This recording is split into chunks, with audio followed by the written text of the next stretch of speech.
She was a very full of life, typical teenager. This is Cynthia Dawn Kinney, a 16-year-old cheerleader who vanished from an Oklahoma laundromat in 1976. The self-proclaimed BTK serial killer is now the prime suspect in her case and several other unsolved homicides spanning 3 states. It was parts of this journal belonging to BTK, real name Dennis Rader, shared exclusively with CNN, that prompted law enforcement in Oklahoma to act. Shortly after Kenny's disappearance, the sheriff's office received an anonymous call. That male caller informed them that she was located in an old barn. No evidence that lead was ever looked into. Her body was never found.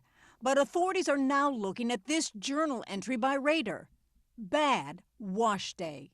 He marked that in 1976 he had murdered someone from a laundromat.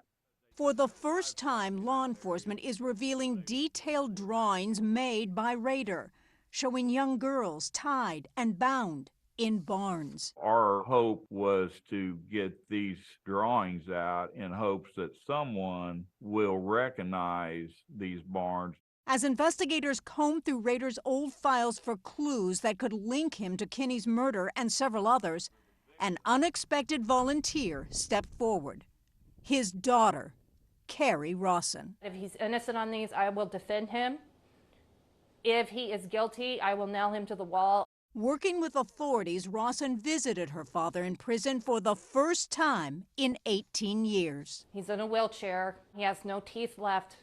And he went from this like vivacious man that was hiking with me right before he was arrested to like an elderly man. Did he confess to you? No, he did not. Rader has been in prison since 2005 after pleading guilty to 10 counts of murder. He has not confessed to any additional crimes. But just last week, authorities heard this during one of his prison calls. He said there might still be some things in some old barns. This new investigation led authorities to dig up the area around Rader's former family home just last week in Kansas. The result, more potential evidence discovered, a well-constructed hiding hole. What did you find in the hole that you can tell us? Personal type items. You know, we found items that could have been used for binding people.